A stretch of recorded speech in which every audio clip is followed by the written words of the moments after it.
Boa tarde a todos. Vamos dar início à série de conferências dos convidados internacionais.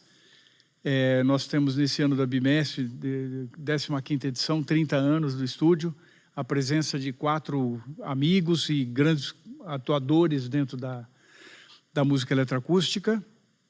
O Hans Tutschku, a Annette van der Gorne, o Roberto Normandot e o Daniel Schachter, né? Vindo de cantos diferentes do planeta. Hoje começamos com o Hans Tutschku, que é um amigo de 20, quase 30 anos. 95, né? 95. Então faz quase 30 anos que somos amigos, né? Nos conhecemos num simpósio em Canela, se não me engano. Depois você veio para São Paulo, etc. Né? Rapidamente, o Hans é originário de Weimar, teve uma passagem assim muito rica por diversas experiências, né? Cresceu na DDR, na Alemanha Democrática, na Alemanha Comunista. Depois ele foi para a Holanda. Da Holanda ele acabou, inclusive, tendo contato com Stockhausen depois. Fez parte, desde muito jovem, do ensemble Weimar de Intuitive Musik, música intuitiva, né? Cujo mais velho é o Michael von Rinsenstern, né? Que é um músico que foi o primeiro na DDR, na Alemanha Oriental, a ter contato com Stockhausen, né? E isso já através do Marcus Stockhausen, das incursões que o Marcus fazia como trompetista pela Alemanha Oriental. Então, o Hans, a partir daí, acabou se estabelecendo também um contato com Stockhausen, próximo, e de lá ele acabou virando um expert, além das suas obras, um expert em programação, né? Em grande parte motivado pela sua origem, que teve que fazer muito... Não fecha não, por favor. Não fecha não. Deixa escancarado, por causa do ar. Ele foi para linguagens de computação, que era o modo como, na Alemanha Oriental, ele teve acesso à tecnologia. E isso deu um know-how incrível do Hans, do ponto de vista de programação, etc. Além da sua capacidade como músico, como compositor, né? E aí ele acabou indo depois, foi convidado pelo IRCAM, virou um dos professores do IRCAM, depois em Montbéliard, né? Montbéliard, na França, e depois dessas fases todas, ele acabou sendo o professor selecionado, ganhou o concurso de Harvard, né? Onde ele está já há 20 anos já, no estudo de Harvard. Então, ele é um amigo de longa data e já tem uma experiência incrível. Então, ele vai dar a palestra dele, ele fala várias línguas, mas vai dar a palestra dele em inglês, tá? Então, é com você, Hans. Obrigado pela... Yes, so I will talk in English, but I try to talk with my slow German English, so it should be easier to understand. We are a small group. We can, if anything is not clear, then just raise your hand. We can clarify things. I'm really very thankful to Flo that we can do a talk about spatial sound with more than 2 speakers. Because I have to be honest, most of my talks about spatial sound are in some kind of a classroom, and we have a stereo system. And I always say, you have to imagine. So today, I brought a lot of examples just to compare. So I might make a lot of comparisons, and you can, so if you want, better sit in the middle of this space, you will have a much better experience than so close to these big speakers. Okay, let's get started. So I will start with a series of max patches, just comparing things I was interested in. And let me start with a story. Many years ago, I was in New Orleans, and they have these very long cargo trains crossing the city at pretty low speed. So I had my little recording device, putting it next to the rails, and was standing there waiting that the train comes by. And I thought, wow, this is such an interesting experience, just closing my eyes, because it's an object. It's a three-dimensional object. I already hear the cars approaching. I hear the car really in front of me, and I still hear the cars going away. And we have been trying, or I've been trying, spatializing a sound just as one mono or a stereo source and pushing it through the hall. So what I'm showing today are a few of these series where I try to get back to the emotional impact I had standing there and hearing a real sound object and not just a reduction and then trying to push it in space. So we will go through a series of a few examples here. Okay, and I need my finder. So let's start very easy and just make a comparison between amplitude panning and ambisonics. Amplitude panning is the same as on your home stereo where you pan from left to right. It makes kind of an exponential curve between the two. If you do that between 8 speakers, then this is what we have here. So I just will use a little bit a noise burst. So this is amplitude panning.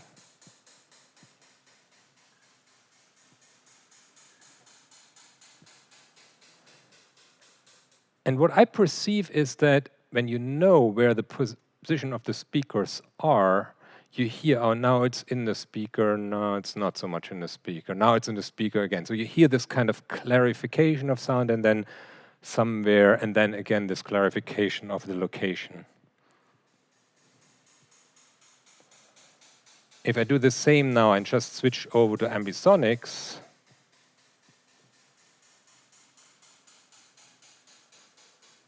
you have much less of that separation between where the speaker is and where the sound is between speakers. So I will just toggle a few times back and forth, but not with noise. That's boring. We need, for any specialization, we need transients. We need sounds which have impacts. If you have a very sustained sound, let's say you have just ooh, it would be very difficult to really localize where it is because we don't have transients. So I'm taking this train sound here. That is amplitude panning.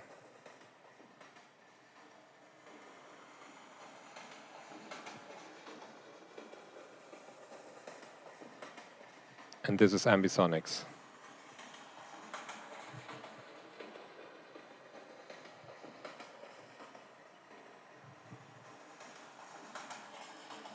Back to amplitude.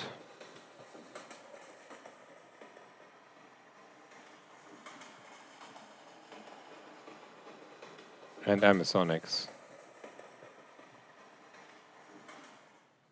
So that was a test I did just to understand what the difference is. I always need to kind of hear with my ears what the differences might be.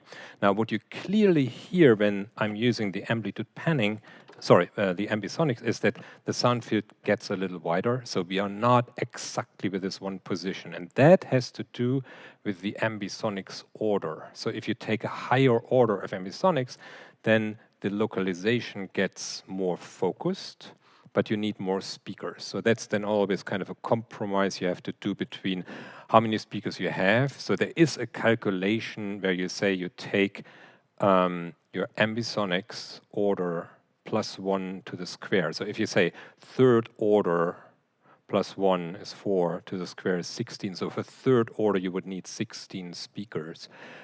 I feel that with all the comparisons I made, you can always cheat at least 1 degree.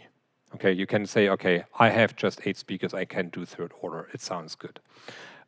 If you exaggerate and you take a higher order, then the system assumes that there are many more speakers between the speakers, between your real speakers, and then you get a dip in amplitude.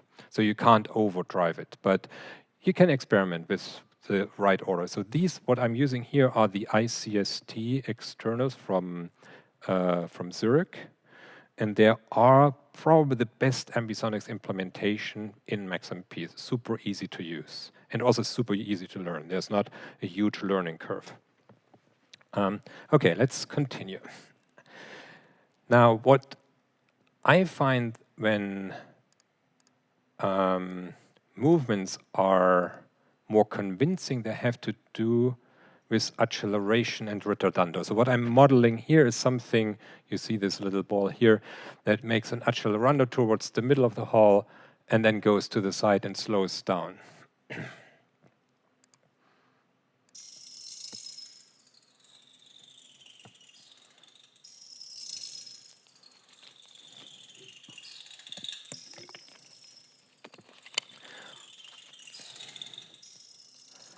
But it's not really convincing, because what we are doing here right now, it's exactly this problem of just having one mono source and we move it through the space. So what we need is reverb.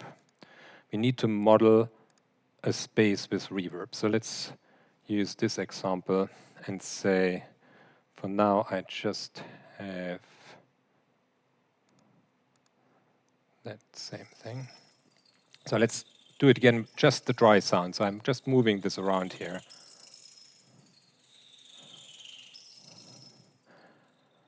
But if I want to go far away, it's not really convincing, because, I mean, we hear the high frequencies drop, so I use the filtering, but it doesn't really sound like going far away. It's essentially getting softer.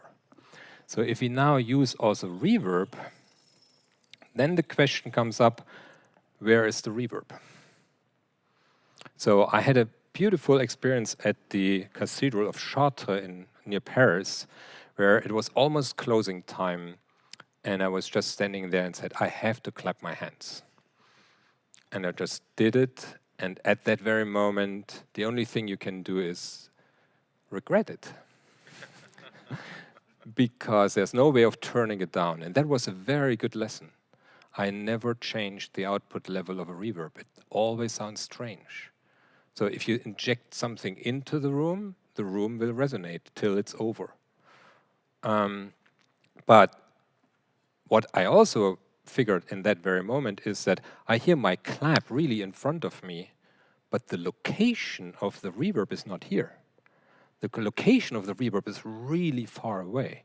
And that was when I started, particularly when I have systems which have more speakers, I'm very often putting the dry sounds and move them on the upper ring, because they have a little bit more proximity to the audience, and I put the reverb on the lower ring, or on speakers which are far away. So to mimic this experience of, hey, there's a dry sound, but the reverberation comes from those walls far away.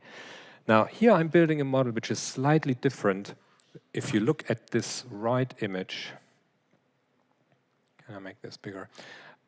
So I'm actually generating 3 positions where the center one is exactly the position where I am with my mouse. And then I'm generating first reflections and reverb, which become these 2 points here. And that allows me to mimic the following. Let's say I'm really close by.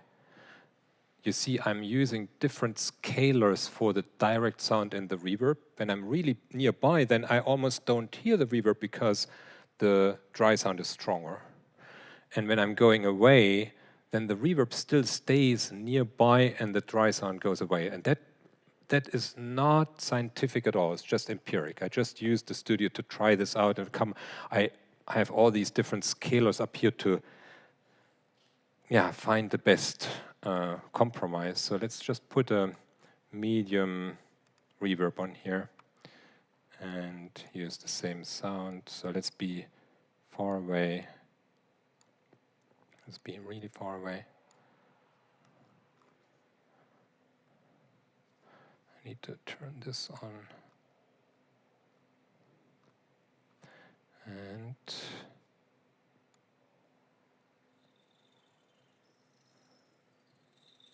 okay, sorry, there's no reverb yet. No.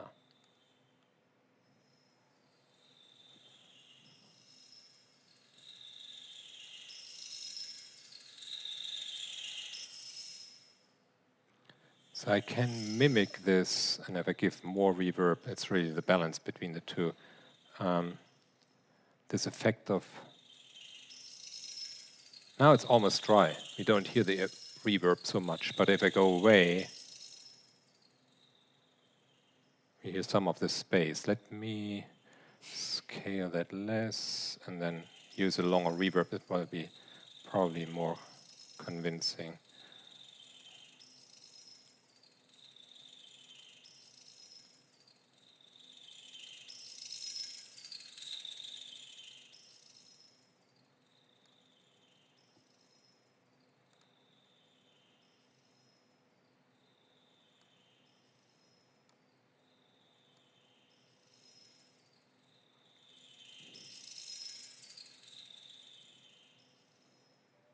And I can really drive it into the infinite distance. And obviously they follow this kind of stereo pair of walls, if you can think of, follows the direction of that single source. Now let's make things slightly more complicated. Don't save. Now I talked about this impression I had from this train. And so back then I started, instead of thinking about one source to be moving in the space, I thought about why not making 8 variations of each sound? Because essentially they are the same sound and we just hear different variations of them because of filtering and distance and delays, etc. So I used transposition and delays and granulation to make 8 self-similar sounds and then move them through the space. And very often I would use something like this, which is a kind of a physical model. So my train car is this guy, that's the head of it, and then the others are following.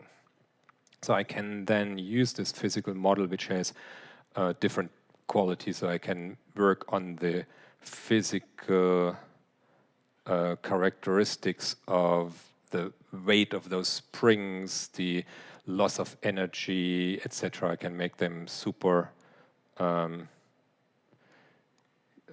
elastic. I can also use with inject some wind. So that would be just putting energy into the space which moves those 8 masses. And I can then here rescale the calculated physics model to our real space to define, okay, what is the real relationship between these 8 points in space to the distances of those 8 masses in our model. So this is just to explain how it works. And now we will connect it again to sound. And now we will combine these 2 concepts. So I have now this physical model here, which moves. But what you see on the lower left is now this model where each individual source has their corresponding early reflections and reverb. So that makes now kind of a cloud of sound which I can move through the space. 1, 2. Now I'm using one of these self-similar sounds. So this is an 8-channel sound. I will just play it for now over the 8 speakers that you hear what the material is. But they're not meant to be placed as such into 8 speakers. They're just material.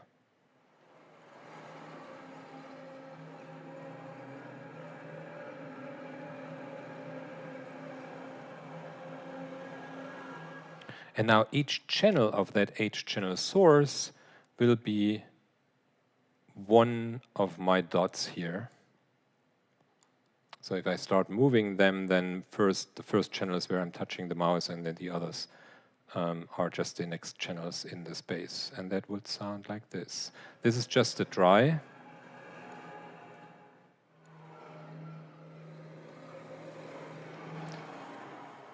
Already that gives me much more spatial movement than just one dot, just a mono or a stereo source. But when I'm combining it now also with some reverb,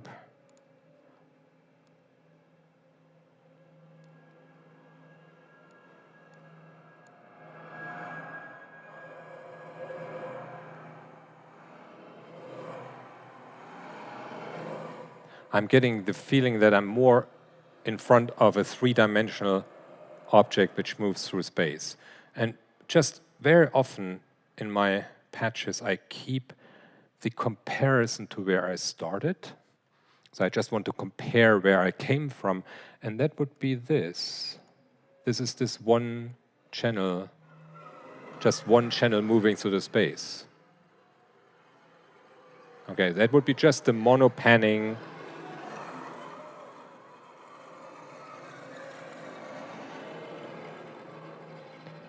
Compared to this.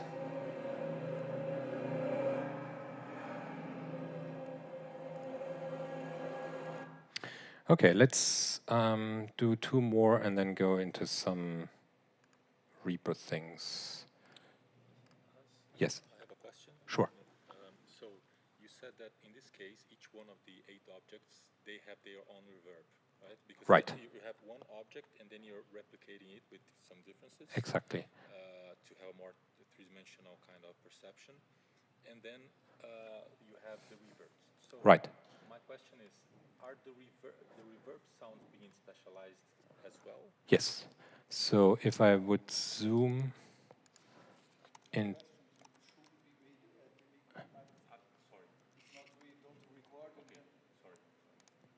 Okay, the question was whether the individual sources have their individual reverbs and if those also move. Now I need the float. So if I would zoom into this one and move here, you see, they all get their relative position depending on the position of the original dot. So, I mean, if I just let it stay like this, this is my channel 1. This is left reverb channel 1. This is right reverb channel 1. And then it continues like that. And they're just stereo reverbs. So each monosource goes into a stereo reverb. And then we have the 2 outputs which have then these positions here. And again, if I get closer to the center, then I'm getting more of the dry signal. You see something else in this large zoom. I'm omitting the very center of the system because that very often creates a lot of artifacts. If you really are in the center, then actually you get a lot more energy. So I'm just pushing them around. They're not allowed to get into the center. So you see they have to avoid it. I mean, now I zoomed a lot, so normally you don't see it like this, but yeah, they can't go exactly the center. So now you have some dry sounds in the front, some dry sounds in the rear, and they're reverb. So it makes kind of this surrounding space. Is that make you? Okay, sure. Okay, so now let's combine what I showed in the beginning, where I have on the left side is this accelerando retardando model. Okay. So this is a generator of random movements for now, just making different kind of, it started with a Lisa Joux, these kind of sine waves, and then with the retardando, accelerando function. So it's just something, it's a random walk in space, if you like. And what this model does, it controls my first mass of this model. So the mass and spring model is now moved by the accelerando retardando here, which then is translated into the 8-channel space. So at the end you have, if I could bring this up, yeah. So that's now exactly the same model with the dry sounds and the reverb sounds. But now it's pushed with this kind of accelerando retardando movement.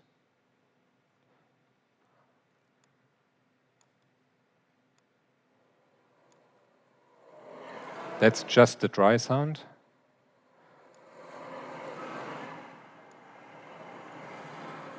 And I will use the Berlin Philharmonic as the reverb, which gives a very clear space.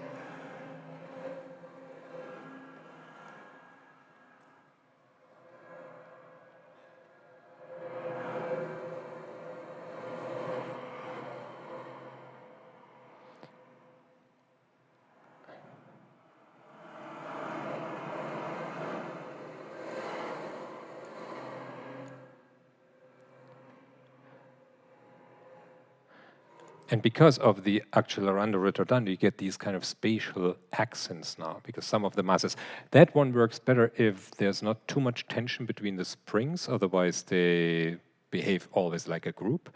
So now I have something which is kind of gets an overlay of the dynamics of this accelerando ritardando and then the entire model following. Now, that is kind of the max side of things. Don't save. Let me go back here. Let me now talk a little bit about how I'm using this. So if I'm just working on one computer, then I'm making an aggregate device. So I'm sending from Reaper my channels through Black Hole to Max. I'm sending 8 source channels in there, do the spatialization, and at the very moment, at the same time, on the next 8 tracks in Reaper, I'm recording the result. So I'm not writing sound files on a hard drive where I have to name them and then re-import them. So Max, to some extent, becomes kind of a plugin within the Reaper chain. So I'm just sending the signal from Reaper to Max and recuperate the result back into Reaper. Okay. Most of the time, if I have the possibility and have 2 computers which are linked with digital sound cards, then I prefer doing it on 2 computers. That makes things a little bit easier, but at the end, it's the same. So let me show you a few examples of that. So these would be my source channels. That's just material.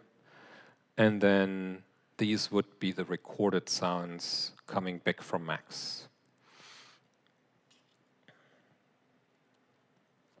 So here we're in Reaper.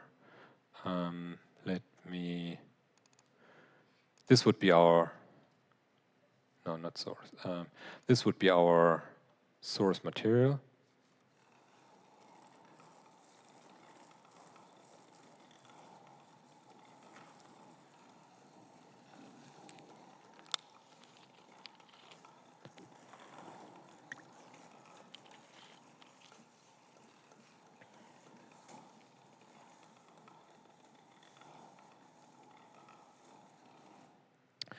And then this is the result, which is the same as this block. So if I'm just saying solo here,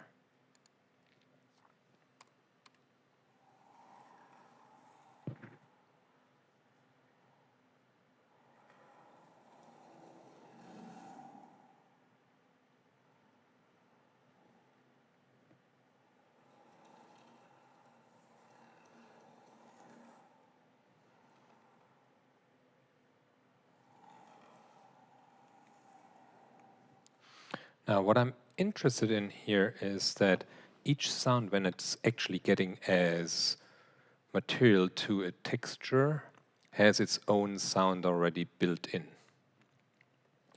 So let's say I have a different sound here, which sounds like this.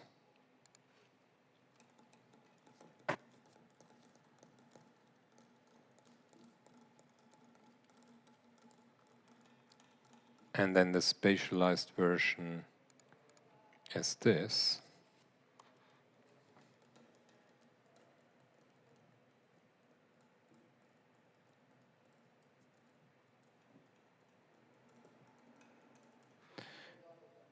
When I'm now overlaying these textures, I'm mixing 2 spaces. So each texture itself has its space, and now I can actually mix, I can have more than 2 spaces. And I was very interested in that. I mean, there are a lot of very good examples in the music history of that. One being Nono's Prometeo, where you have the audience in the arc and then also loudspeakers outside of it. So you're kind of aware of different spaces. Another good example, which is less musical, but if you are in your car in a parking garage and you listen to your car radio, so you have one space which presents that musical space. You feel that you are in the car. That's another space. Probably someone behind you is talking. you have the car windows open, and you hear probably other cars in the parking garage. So this presence of these different kind of spaces which live together or which kind of influence each other. So that's what I'm doing here. So now I have these two textures, and you will hear clearly when the second comes in.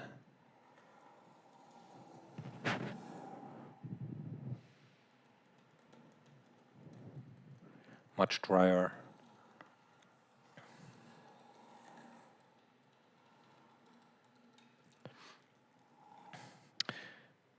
So this is kind of my back and forth between Max and Reaper.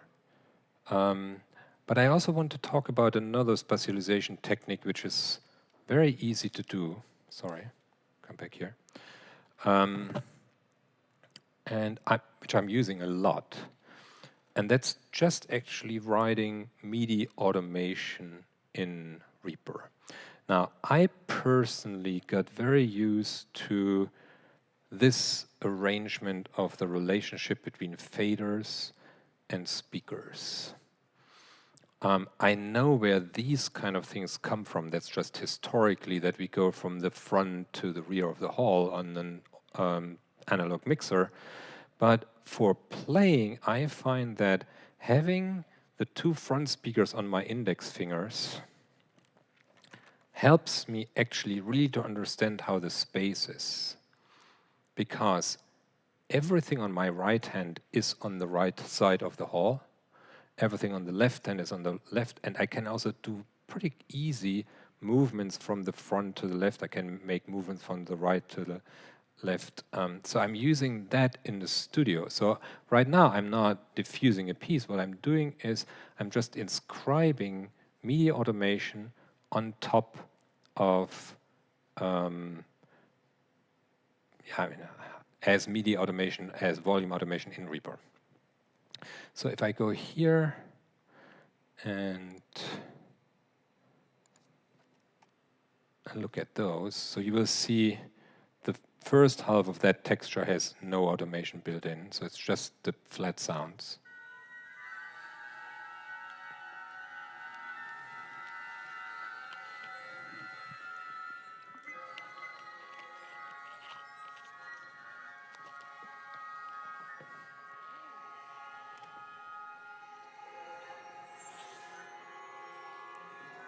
And now I'm starting to do some movements. And what I'm interested in that is actually you don't move sounds. The sounds stay where they are. What we do, what I think about is you almost open windows to certain sounds. You emphasize certain sounds and others. So it's a very different feeling of use of space because we are not moving anything.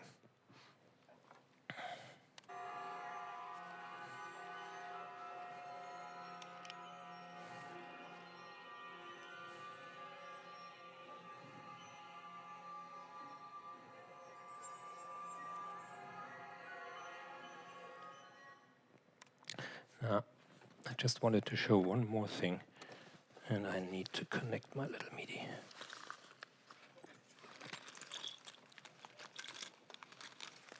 Must be in here.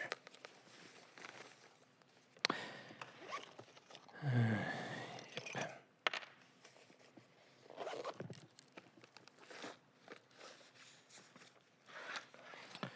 So this is not a great piece of gear, but it does what it's supposed to do.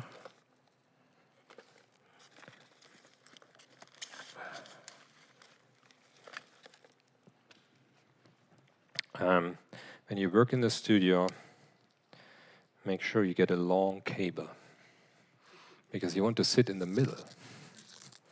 So, okay, so let's plug this in. I know you will be unhappy, but it doesn't matter. Okay, so what we can do with Reaper pretty easily, and that's also from what I understand how this system works, is to connect or to assign MIDI controllers to faders here. So this is sending some MIDI, and then you can bind that to channels in Reaper. Well, that is nice, but not super flexible. Because if I want to spatialize something, then probably right now I'm working on this block of 8, so that would be channels 22 to 29. And then I'm working on channels 31 to 38. So I would need a lot of time always when I'm switching to reassign this thing. So I made a little helper, which, oh, that's not the right thing. Okay, now things become more challenging because I don't have spaces anymore. Okay.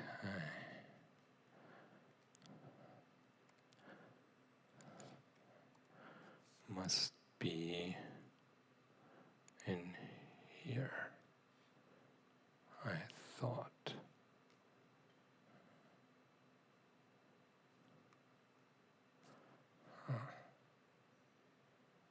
Okay, let me get rid of all of this, sorry. My computer didn't act so well when we connected the projector. I don't know what this guy wants. Okay, this max patch is here. This is the one. Okay, so this is just a patch. If I connect forget about the second one. We don't have 2 for now. So these are just MIDI controllers here. And then I can say, well, now control channels 1, 10, 19, whatever. So I can just either put a list here, or I can say, what were my starting channels here? We want to start controlling at channel, what is it, 31? So I just go here, say it starts at 31, and it makes me automatically this 31, 32. So these 2 middle faders being my front. And then if I automate those guys here, and there's already automation written, but let's just assume I'm here right now. Then whatever I'm doing here now,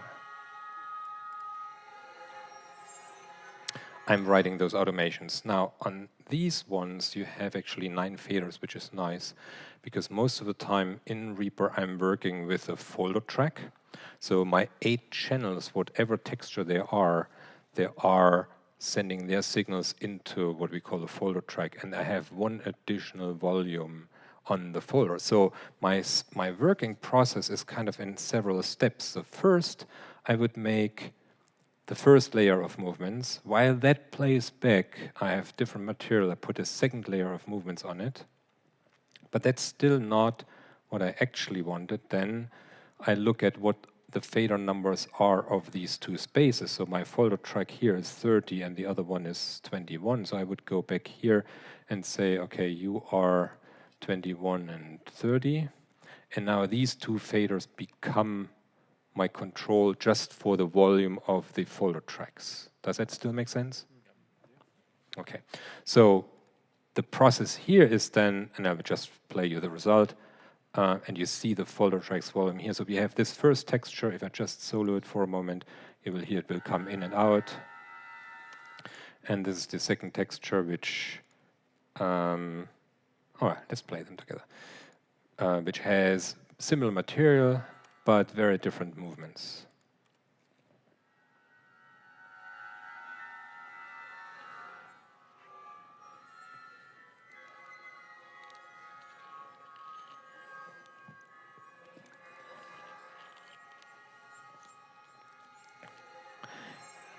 And if you think about it, there's no spatialization involved at all. It is just playing with the volumes of these different tracks.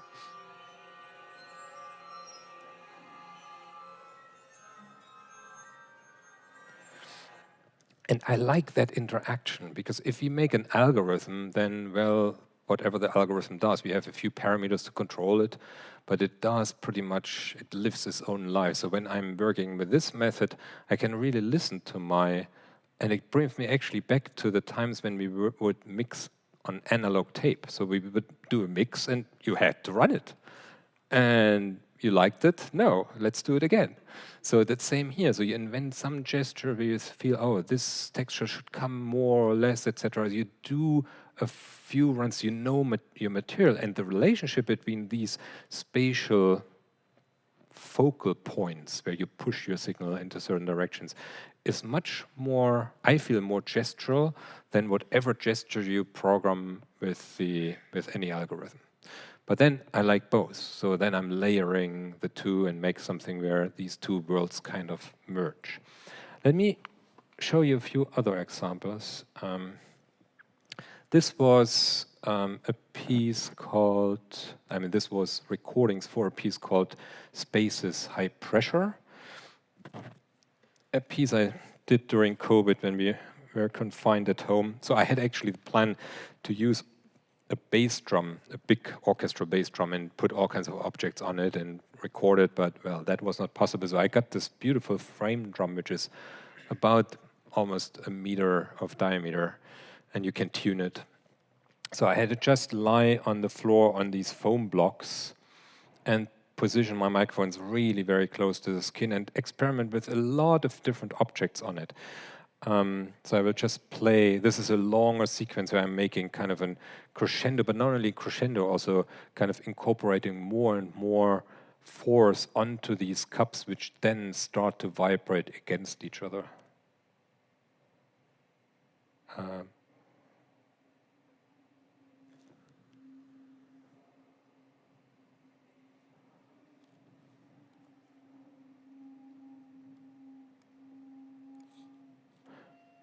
Yeah, I probably need to put my sound card to this guy.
Okay, you understand the idea. Let me talk. In this one, this was not so much of a spatial thing, but I will show you two uses of that excerpt. The second setup, I pushed the microphones pretty much to the edge of the frame drum, and now I'm using the surface of the frame drum to create spatial sounds. And I very much like these kind of complex objects. So not just bowing on one thing. And so what we have here is I will glide the cardboard box over the skin. It has this brush attached to it, and I'm also using occasionally a double bass bow.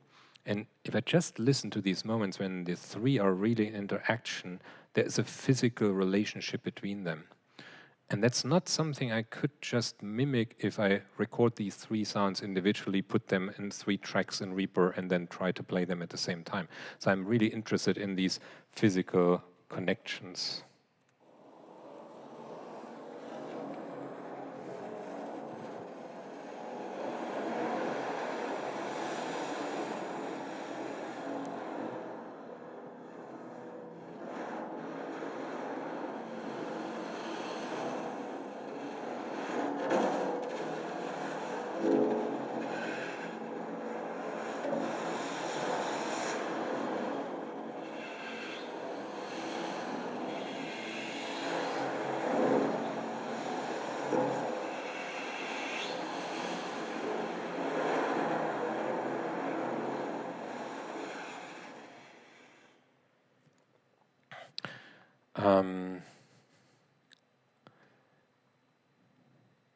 So what can I do with these recordings? Something I've done a lot. So I'm trying. Okay, now I have to rewind a little bit. Many times when I'm working with these found sounds and I try to invent some gestures onto them, I record them many times, the same musical idea, just to have more than one version of it. And that helps me then if I want to do a variation in time. I don't need the same sample. And very often I will just put them onto different tracks. So here we have an example where I'm just using this metal cup, and by putting them on different tracks in Reaper, I'm creating a space. It's not really a space, but you will hear somehow that moments of stronger sounds give us the impression that the sound moves.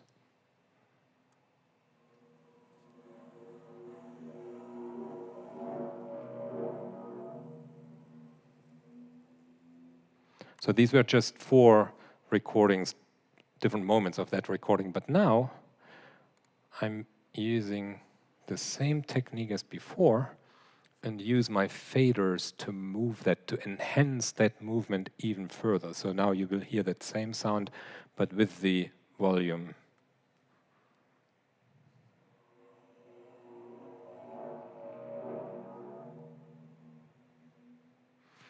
And honestly, I would not know how to do something like that in Max. It would never come out like that. Because here we are, we don't need to mimic something. We have the physical objects in space already, and we focus on them at a certain moment, and we inscribe some kind of a movement. And these 3 things together, they give us the impression that something plausible happens. Plausible is a word which is really important for me, because it doesn't need to be perfect, but if we believe it is happening, that's good enough.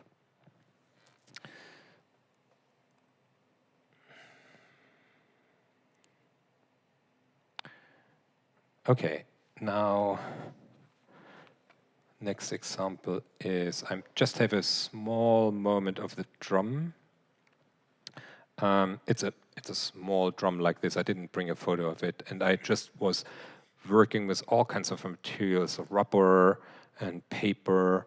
So let's just listen to that first short excerpt. Where is it? Material on small drum.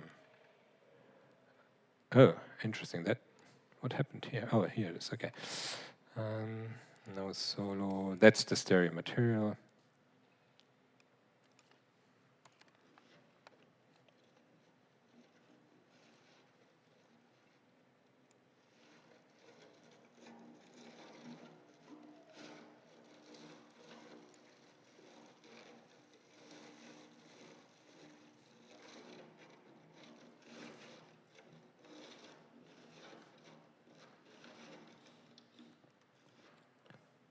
Nothing super exciting yet. And now I'm just making, again, 4 stereo tracks out of it and inscribe those movements. Oh, not even. I don't even inscribe the movements. Just have them in the space. Let me solo that.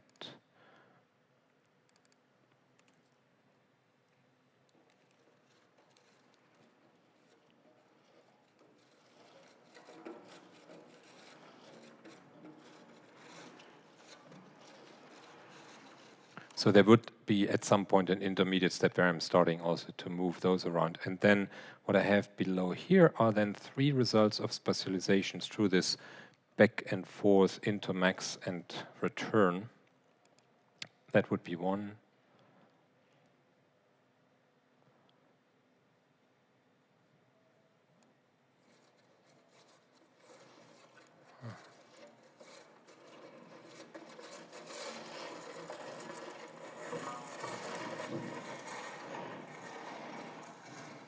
So here it is clear, I don't know why everything's so soft, clear movement in the back, and then if I combine now several ones and the original ones, you get this nice dense texture.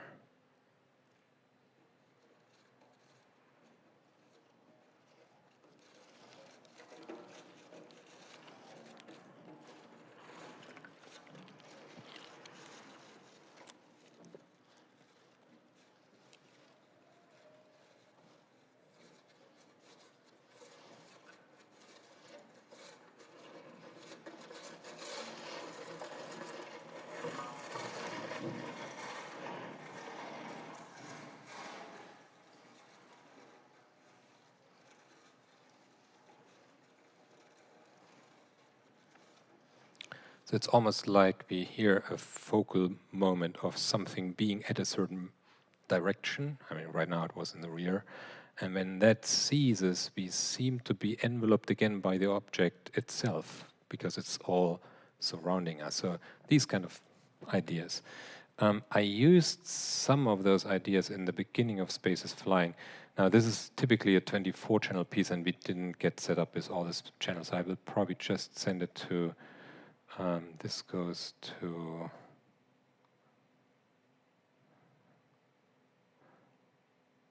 one to 8.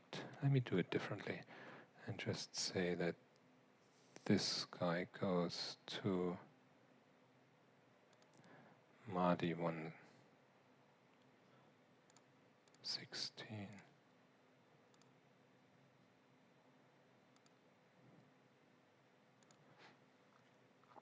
Is that correct? Yes. And then I'll just send those to 1 to 8, 9, 16.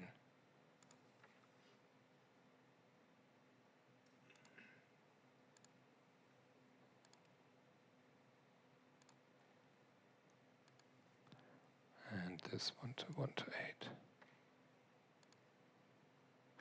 So you should, I mean, I didn't test it before, but you should hear this kind of movement of sounds from really far away, crossing the space and going away. That was this model, or that was the reason that I developed this model for distance.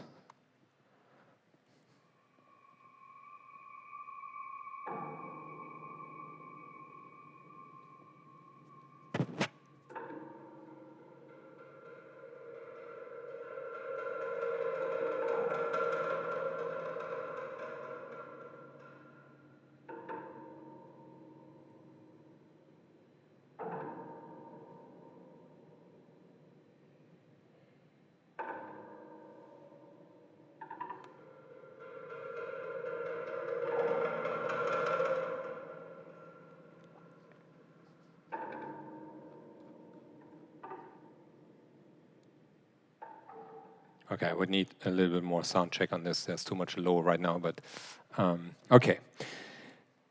So, with all of this, we write these 16, sometimes 24 channel pieces, and then we want to play them in a concert hall on ever-changing systems. Most systems are or modeled after the Acousmonium. So I took Annette van der Gorne's Musik et Recherche Acousmonium as an example because I started doing this a few years ago for the first time with her system. So what we have here, this is the layout of her console from a few years back. So it starts far in the front and then diffuse.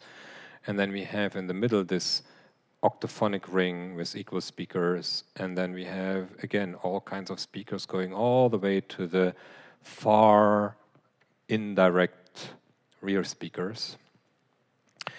Her system has 2 8-channel spaces with equal speakers. So these atoms, that's our octo surrounding the audience, and then there is a flying Alexis smaller speakers also as an 8-channel ring. So these 2 are great because, I mean, they're great. They represent in the multi-channel work spaces where a movement will not inscribe coloration. Because if I go from one type of speakers to the next type of speakers to the next type, we always get some different sound, which is great for stereo diffusion. It's not necessarily what we want for multi-channel works. So that is the starting point on a system. Now, let's say out of the many speakers I have at my disposal, I might say, well, I could make another indirect space, taking these 2 and these which are indirect, and then there are others which are indirect, and then the indirect and the rear. So making them a second 8-channel space. That's totally feasible. I can just assign my input channels to those outputs. But physically, on the console, I can't make a crossfade between the 2. Because I need even these 4 faders I probably can't do in one hand. I can do these 4 together, but when I'm bringing them in, the only way of doing it is then bringing them in and then bringing another spade out, but I can't do this crossfade. So I thought, well, let's experiment with a different way of using the system, where from Reaper, we're sending out all 64 channels into the system. That's very the same here. That's probably what I'm going to do tomorrow with an aggregate device between the 2 sound cards. Just from Reaper sending all the individual channels to all speakers. And then my Reaper session looks like this. So I have different multi-channel channels. So these are all 8-channel spaces. I call them something. And I have then a little JavaScript plugin which defines, okay, for these speakers today, they are whatever they are, 1, 2, 16, 18, whatever. So I just need to know the output channel numbers, essentially the tracks, how the different channels are sent to the speakers. And then my MIDI fader becomes a master fader. So each of those faders becomes now a master for a certain channel. I can still play on the acoustic, because that's another thing I'm doing a lot, even in, if I just have 8 channels, I still play. So I was just in Mexico 2 weeks ago, and we had just 8 channels, fine. I'm not just sitting there and press play and wait till the piece is over. I'm constantly moving the sound field around, a little bit to the right, to the left, to the front, to the rear. I feel like it's almost me pushing the sweet spot a little bit around, and everybody has a chance at some point to sit in the middle of the hall. I mean, you have to be careful not to inscribe accents and movements which are not really part of the piece, but if you do that slowly, you kind of enhance the spatial feeling. So what I'm doing here is I have then, let's start with the idea of an 8-channel piece in here, in this hall. So I would have the big 8-channel, I have the one which is flying here, I have the one which is the one with these center speakers, and I could make another one with these indirect, or the Genelec cluster, and then these 2 on the front, and then the 4 around. So I can just pick speakers I want to be one space, and they become then one track here. All these pieces will send their material. If it's an 8-channel piece, they send it to all these guys. Actually, it's 16-channel pieces as well. And then I have a fader here saying, okay, my channels 1 to 8 go to the indirect space. That would be my first fader. Or to the large space, or to the reference, or to the ceiling. But it can also, sometimes I'm taking a lot of liberty with my own pieces. Sometimes I'm just flipping the space. I say, okay, now I make a crossfade. Now my normally lower ring is up there, and my normally upper ring is down here. That helps me when I have, in some pieces, the separation between the direct sound and the reverb. So often I put the direct sound onto speakers which are more impactful and the reverb more far away. But sometimes I just like, okay, now let's just turn the image around. So now you have the reverb up there and the direct front. So it gives me a lot of possibilities to, just with this fader box, to kind of predefine which of my source channels go onto which fader on the system. And then still having the opportunity to play with these individual channels just to control the space. That's it.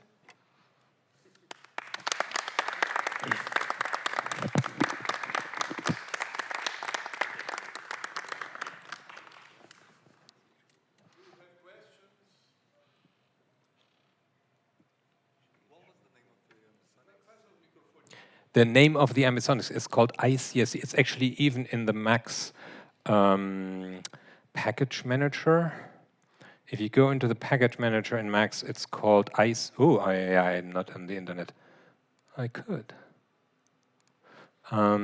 It's called ICST, Institute for Computer Music and Sound Technology, I think it is. Yeah, it's at the University of the Arts in Zurich. if you just Google IC, so it's I like ICST, okay. Yeah, you should be able to find that. Or you put it into ICST into, here, that's the package. But that one, I mean, that has incorporated the filtering of the high frequencies. So if you go away, then it cuts the high frequencies. It has a built-in Doppler. Well, it works, but it becomes very cheesy very quickly. So Doppler you have to use very careful. What I'm doing very often is just to put a tiny bit of Doppler just on the movement of the reverb, but not on the dry sound. That kind of gives a little bit more convincing movement of the reverb because the reverb is more continuous, but having the Doppler on the dry sound, I'm not a fan of it. Yeah. There's another package which is great if you start working in ambisonics or you have done work in ambisonics, is the EAM plugins from Graz. They work really well.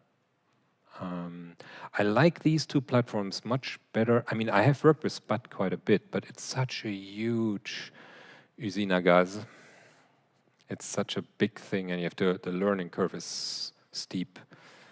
You can do many more things in SPAT, but you have to spend a lot of time. So, well, I like these two.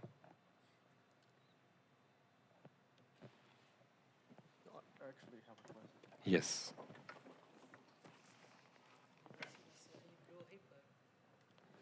Il y a aussi la série de plugins. Des plugins dans Reaper, oui. Le Re-Surround, oui, il est très bien. Ouais.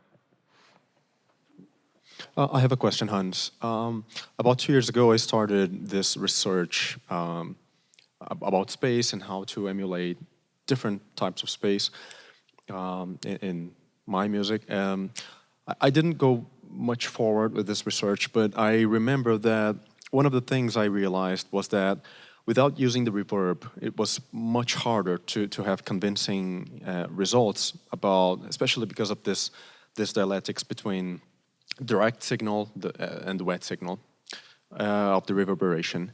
You emphasized this while using the reverb as an essential part of your practical research on it. And I would like to know if you have experimented with, I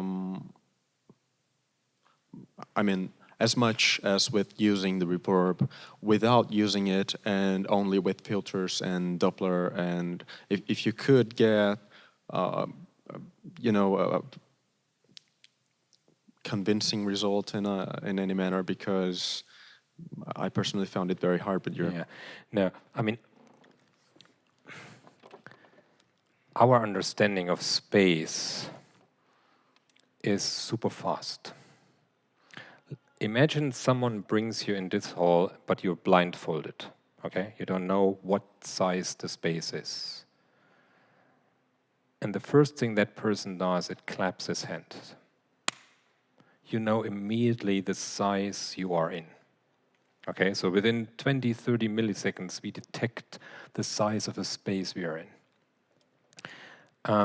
Now, if you only work with a dry sound and you filter it, well, you muffle the dry sound. You don't work on any spatial components. And if you fade it out, you make it softer. But you don't give the impression that it goes away. I mean, these tools also, because they are graphical, sometimes they are misleading. You know, we move the mouse and we see the mouse goes away, and then we say, oh yeah, the sound becomes softer and therefore it goes away. Well, switch off the screen and listen carefully. It's probably not just going away, it's just making it softer. It makes a fade out. And you can make beautiful fade outs with filters, but it doesn't give you any spatial. So it's really the relationship. I mean, let me do this for a second. I'm taking my mic. Okay, if I talk like this, you hear voice, you hear choir in the background. And right now, I just turn around and just pay attention to the amount of direct sound you get from my voice.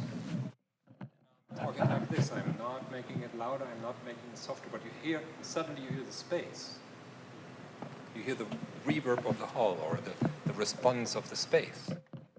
So that's exactly that. So what we need to work on, if you want to give the impression of a source being in the space, it's the relationship of the direct sound, what we call the first reflections, and the reverb. There's even a portion between these two.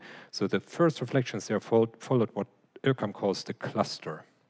It's kind of the tens and 20th and hundreds reflections before it really gets into the long reverb tail. And it's these four components really, the direct sound, the earlier reflections, the cluster, and then the long reverb. It's their temporal relationship. The larger the spaces, the larger they are far apart. And it is their relative amplitudes. And so if I don't know, I haven't tested this space, but if I do, that's not my reverb, but it's quite dead. It's quite dead, yes. Okay, but if I do it like this, you hear more. Because now you didn't receive so much of my dry sound, and therefore my dry sound, before in the first example, my dry sound was masking your perception of the reverb. So it's all of this. So I believe, from what I have tested, you can't do it without reverb. But you need a good reverb. You need a reverb which doesn't sound like reverb. So there is another package in Max which is great, which are the Hiss tools from Huddersfield. This is a package of impulse responses. And it does pretty much exactly the same. Actually, it does exactly the same mathematically than Altiverb. It has a huge advantage. This is free. Altiverb is very expensive. But you can do a trick. This package comes with patches to make your own impulse responses. You could bring your microphone in here and record the space and make your impulse response of this space. I did it a lot also with instruments, just hold down the piano pedal and do piano resonances and take that as a space, and you can color your sounds with this kind of stuff. But what I did is I just had access to Altiverb, and I would just take my preferred spaces from Altiverb, play an impulse response through Altiverb, and record that into Hiss tools, and converted those impulse responses into buffers. They are 32-bit floating point buffers, and all the spaces I used today, they're actually all cloned from Altiverb. And it's not illegal.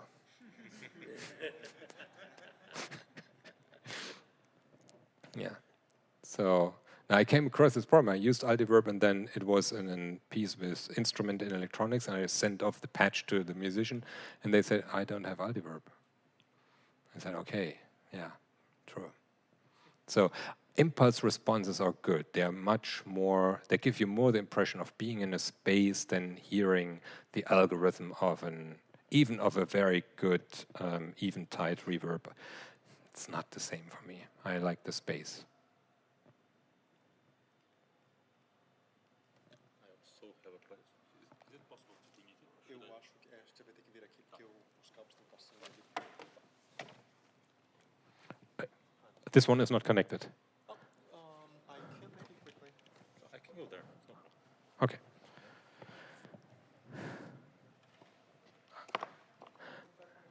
I'm not sure if it's connected. Je suis pas sûr si c'est connecté. No, but I can make it. Okay.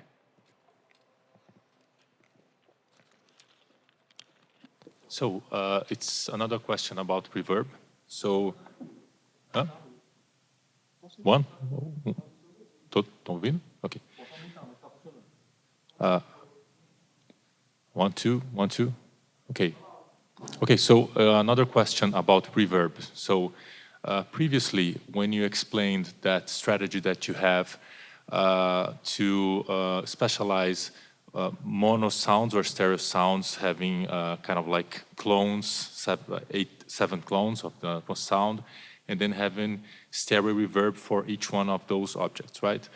So from my understanding, that kind of space that you're doing was pretty much like trajectory space, right? But in some cases, maybe, for instance, when you're using a certain more texture sound, maybe if you're having like the 8 faders, you have 8 different recordings or similar recordings, as you showed before, and you're doing that with the fader so you can generate some movement. So it's not trajectory anymore, right? So what kind of approach for reverb you do when you're doing that? Do you have just like one 8-channel reverb for everything, and you're just sending that for via send or something like that? Okay, thank you. I will try to find a good answer to that.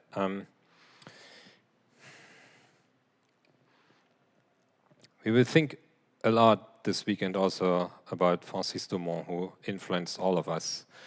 And one of his master techniques is to say, I over-process a process. So not just saying I'm doing this type of application of an effect, and that's already my result, but taking that into the next process, into the next process, and the next process, until we get to a new musical entity where we don't separate anymore. It was this, and then it was pitch shifted, you know?